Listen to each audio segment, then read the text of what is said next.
Bay man is set to be put to death today. Chadwick Willacy was convicted in the 1990 murder of his neighbor, Marlys Sather.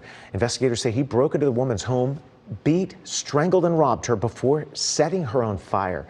If today's execution moves forward, Willacy will be the 5th inmate to be executed in Florida this year. Justice had finally arrived. After more than 35 years, Chadwick Scott Willacy was strapped to a gurney inside Florida State Prison. The man convicted of one of Florida's most horrifying murders stared up at the ceiling as witnesses watched in silence. At exactly 6:15 p.m., he was pronounced dead. For decades, the family of Marlys Sather had waited for this moment. A moment they believed would finally bring peace. But even in his final seconds alive, Willacy still claimed something shocking. He said the state was executing the wrong man.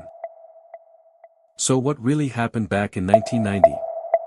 How did a quiet Florida neighborhood become the scene of a murder so brutal that investigators would never forget it? And why did this case continue haunting people more than 3 decades later?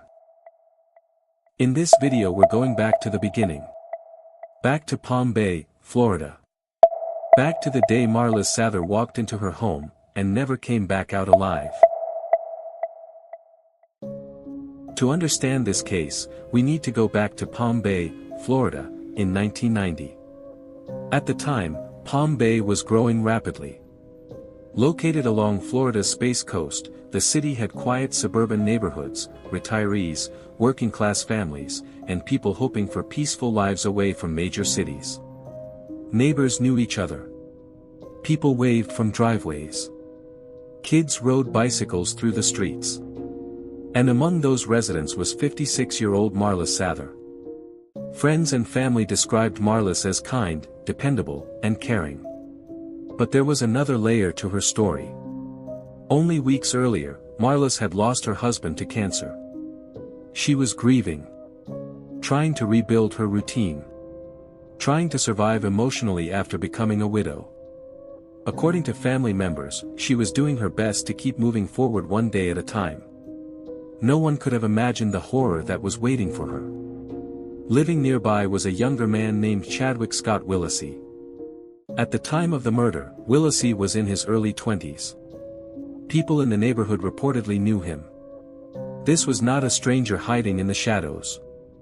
And that's one of the details that makes this case especially disturbing. The victim and the killer were neighbors. Marlys likely recognized him. She probably trusted him enough not to immediately fear him. But investigators believe Willacy had already made a deadly decision. On September 5, 1990. It started like a normal day. Marlys left for work. The neighborhood appeared calm. Nothing seemed unusual. But according to prosecutors, Chadwick Willacy entered her home while she was away. The motive? Burglary. Investigators later said Willacy was searching the house for valuables. Then something happened that changed everything. Marlys unexpectedly returned home during her lunch break. Imagine the scene. You walk through your front door. Maybe you're thinking about lunch. Maybe you're thinking about errands. And then suddenly you realize someone is inside your house.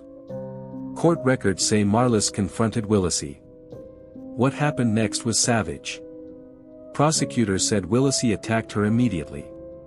He allegedly struck her in the head with a blunt object hard enough to fracture her skull. But the violence didn't stop there.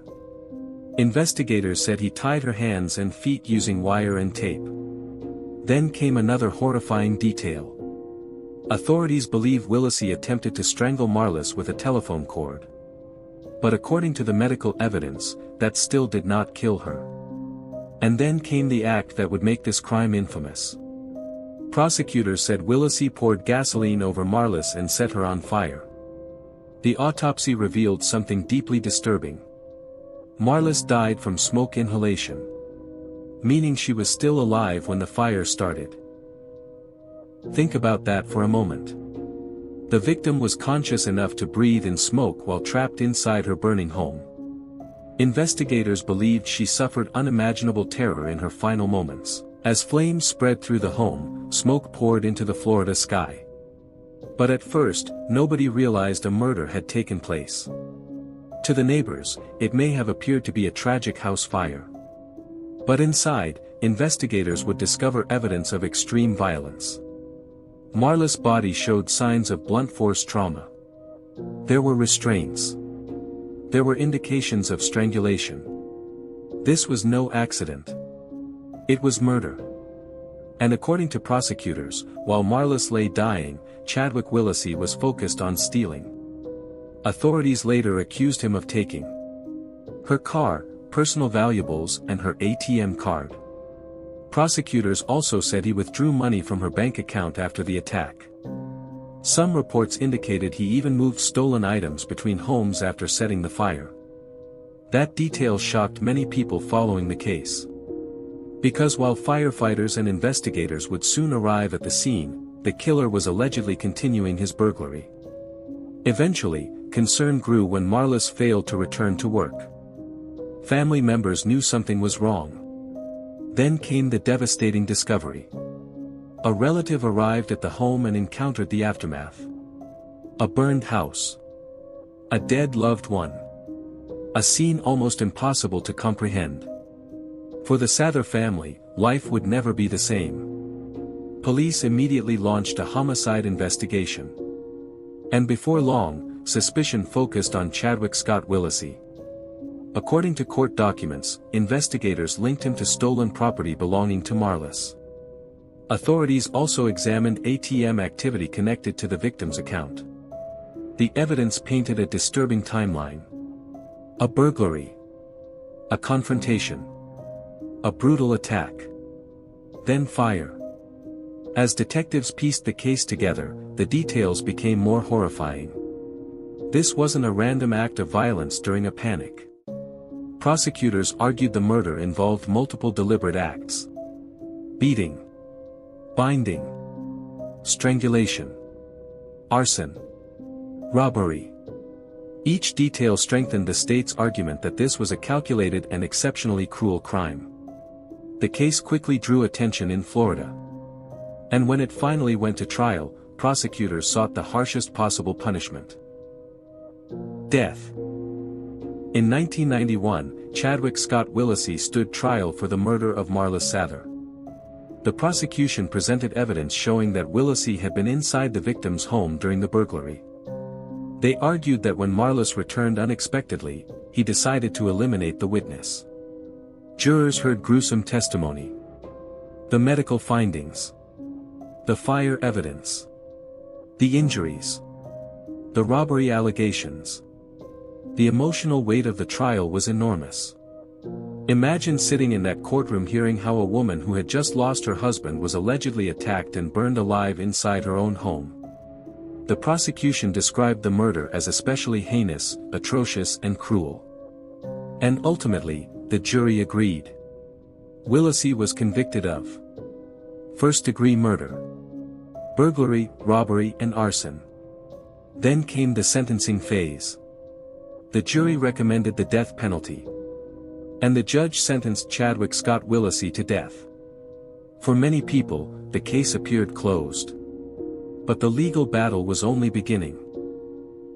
We are all familiar with the fact that death penalty cases rarely end quickly. Appeals can continue for decades. And Willacy's case was no exception. In 1994, the Florida Supreme Court ordered a new sentencing hearing. Not because the conviction itself was overturned, but because of issues involving jury selection during the original sentencing process. This meant the state had to conduct another penalty phase. In 1995, a second jury once again heard the details of the crime. And once again, they recommended death. This time by an 11-1 vote. So Willacy returned to death row.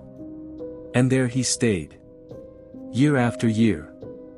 As decades passed, America changed. Technology changed. The internet arrived.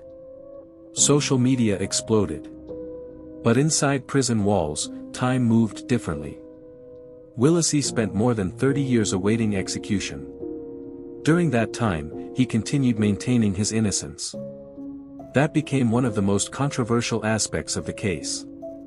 Even though courts repeatedly upheld the conviction, Willacy reportedly insisted he did not commit the murder the way prosecutors described.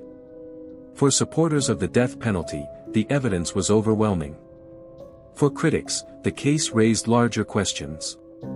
Can the justice system ever be completely certain? Should the state have the power to execute prisoners at all? Those debates would intensify years later when Florida scheduled Willacy's execution. Fast forward to April 21, 2026. In Florida State Prison near Stark. This would be Chadwick Scott Willacy's final day alive. According to reports, he spent his final hours visiting with family members, including his mother, sisters, and cousin. Death row executions follow strict procedures. Every movement is scheduled. Every interaction monitored. Every minute accounted for. As evening approached, witnesses gathered inside the execution chamber. Among them were journalists, corrections officials, and representatives connected to the victim's family. At 6 p.m., the curtains opened. Willacy was strapped to a gurney. Witnesses later described him appearing calm. He delivered final statements. He reportedly apologized to his own family. But despite facing death only moments away, he continued insisting that what was happening was wrong. Then the lethal injection process began. Florida used a 3-drug protocol. Witnesses reported visible physical reactions as the drugs entered his body. Minutes later, a medical official pronounced Chadwick Scott Willacy dead at 6:15 p.m. 35 years after the murder of Marlys Sather, the case had finally reached its legal conclusion. But emotionally, for many people involved, the story was far from over. After the execution, Marlys Sather's family released emotional statements. They described decades of pain. Decades of court hearings. Decades of appeals. Decades of waiting. Family members remembered Marlys not as a crime victim, but as a loving mother, grandmother, and friend. A woman trying to rebuild her life after losing her husband. That detail continued haunting many people who learned about the case. She had already suffered profound loss before the murder. And according to loved ones, she still tried to remain positive. The family stated they hoped the execution would finally bring some sense of closure. But as many victims' families explain, closure is complicated. No execution can undo the violence. No verdict can erase trauma. No sentence can bring back the person who was lost. The Chadwick Scott Willacy case remains one of Florida's most disturbing murder stories. A burglary that turned into unimaginable violence. A victim burned alive. A neighbor accused of monstrous cruelty. And a death sentence carried out more than 3 decades later. But now we want to hear from you. Do you believe justice was finally served? Or do cases like this raise deeper concerns about the death penalty? Let us know your thoughts in the comments below. If you enjoyed this video, make sure to subscribe and turn on notifications for more true crime stories every week. And as always, stay safe.